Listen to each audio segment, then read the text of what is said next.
Welcome to the Kingdom Hairstylist podcast. This is your host, Billie Jean.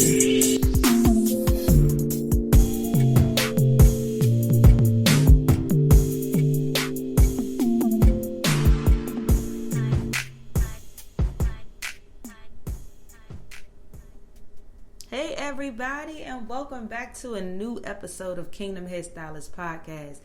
I am back. I am so happy to be back on here. I just wanted to let you all know that I have never stopped praying for you all. I never stopped thinking about y'all. I just have been in a season of quietness, and so I just didn't have much to say. I just didn't want to get on here just to be talking. So I said I'm just going to wait until the right time, until there's really something to talk about. And I just been going through like usual, but you know, I'm getting better. I'm excited. I'm happy. I'm in a good space right now.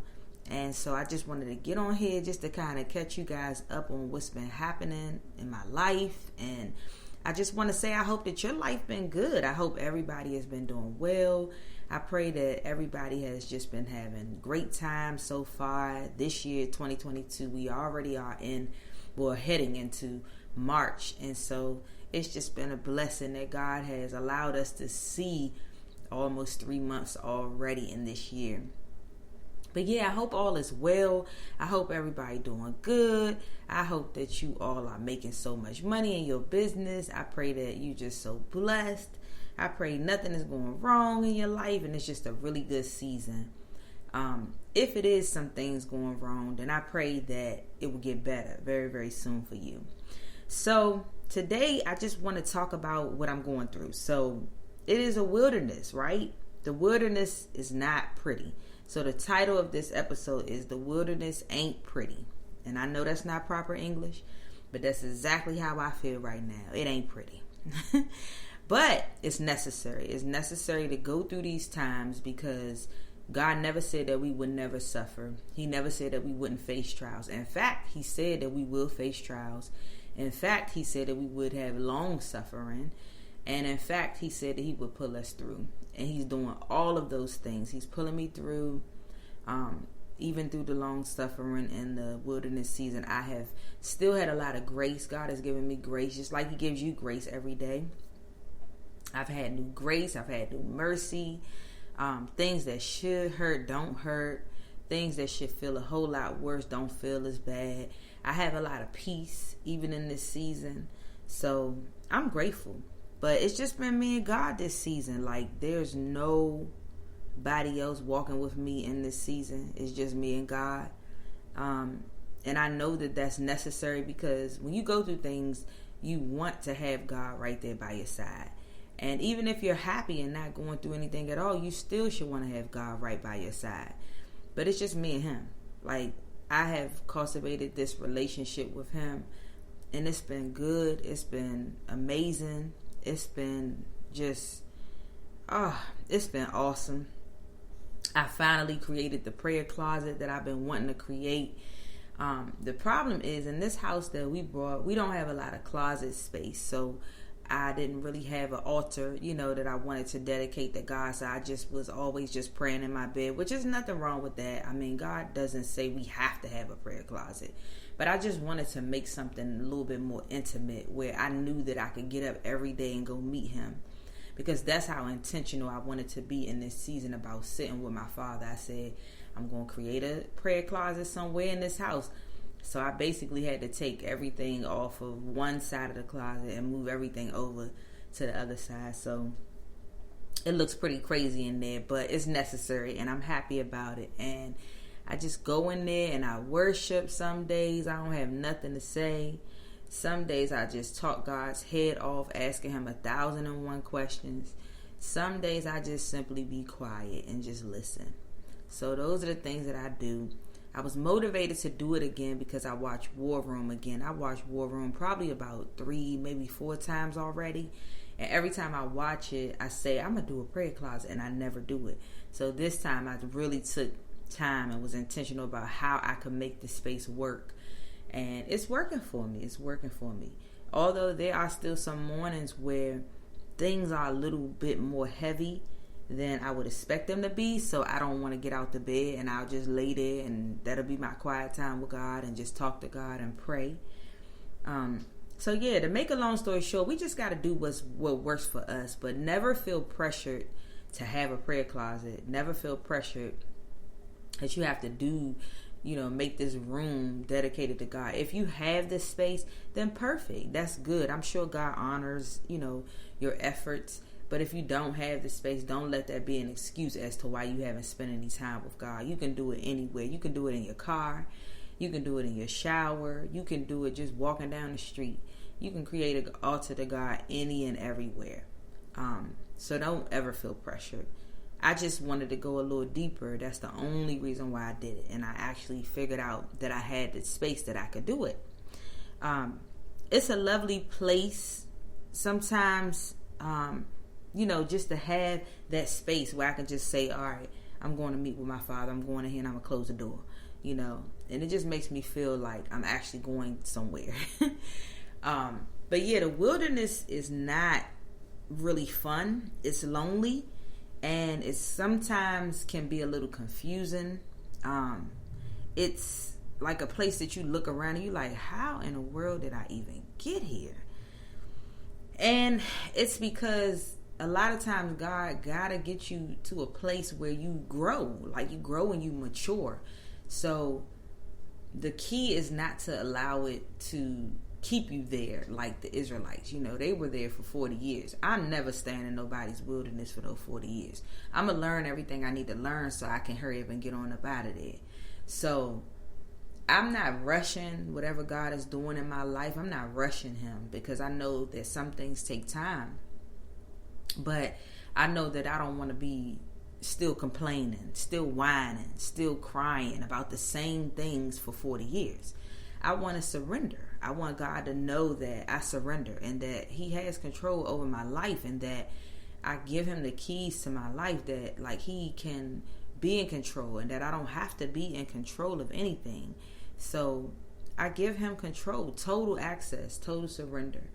And that's how I'm able to get out of this wilderness. Now, I understand that I'm not in control. So if God feels like I need to be there for 30 days, 60 days, a year, whatever he feels, I'm okay. I'm open to that. But I was making this statement of not being in there for 40 years because I think that, that's ridiculous. And a lot of times you keep yourself in certain situations by not surrendering, not allowing God to take control. Trying to be in control. You're trying to be in control. You're trying to be God. You're trying to control everything around you and everybody around you. And we know we can't control people.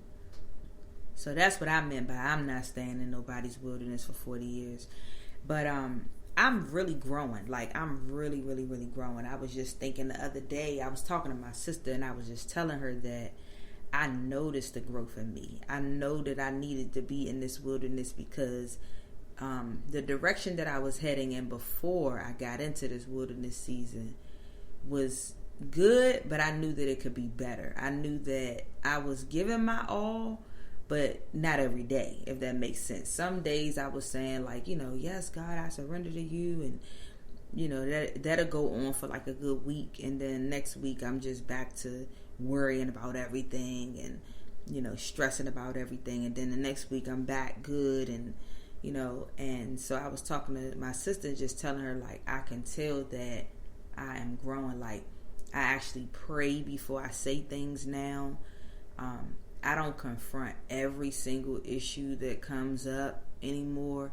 I don't, have an attitude like I used to have as far as getting so angry about things. And I don't hold on to things anymore. Like, I'm just more forgiving.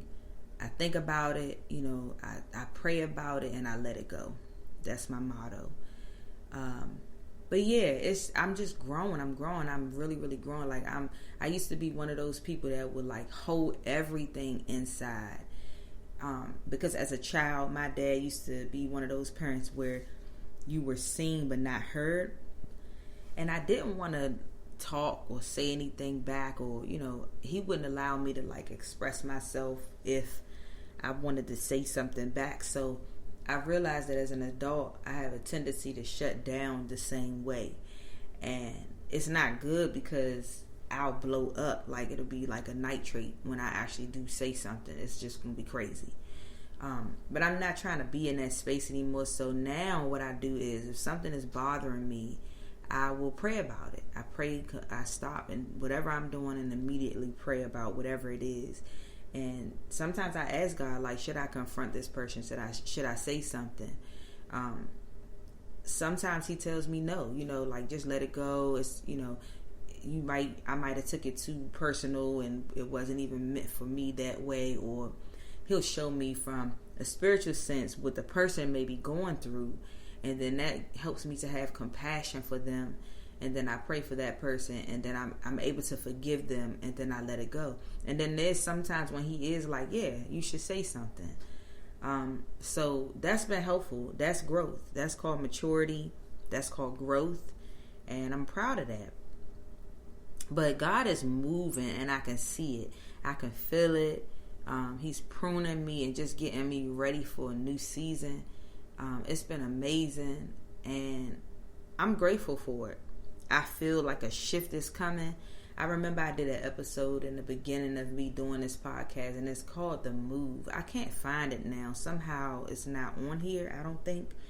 But it was like the second episode I did, and I remember just sharing with you all about how, God was moving me to move out of my comfort zone into a new place. And I resisted it for so long. I didn't want to go. I didn't know when to go. I didn't know where to go. It was just crazy. And I never stopped to really pray until it got so intense that I felt like this knowing that it was time for me to pray about it. Well, now, when I feel a shift coming, I know it's time to pray. I just feel it. And I pray. And, God always reveals what he wants me to know. So those shifts will come in your life. There'll be times when you just feel like it's something you're supposed to be doing. You may not even know what it is, but you like this. I need to be doing something. It's like a tugging on your heart. There's a pulling that happens, and it's like it's time for you to move. And I wonder if Abraham felt the same way when God was, telling him like, I want you to pick up and move. He probably already felt something, beforehand. But yeah, the pruning season, the wilderness season, all of it pretty much goes together. God shows me all the time things that I got to work on within myself, things that I need to do better, things that I need to change, areas where I need to be a little more strong and tough. And I just love our Father. I love him. Some days I don't even have the words. I'm speechless some days because I'm just like, God, you showed me that? Like, you want me to do that? Or you actually care that much about me that you want me to change that about myself? And it's just like, in a world where you feel so rejected or so lonely or just so misunderstood, to know that God loves you, to know that he just understands you and he's pruning you and fixing you up. It just gives me chills and just makes me so excited to know that, I still have my Father's approval and his love, and that no matter who, understands it, he understands it. He knows what I'm doing. So it's just been me and God, and that's just what I've been up to. I wrote out a list of things that seem impossible for me, like goals and things that like stretch me or make me feel uncomfortable. And when I wrote out that list, I didn't even realize that so many things would start coming to pass on the list. And so even in the midst of me not being on here for so long, things have just been happening for me.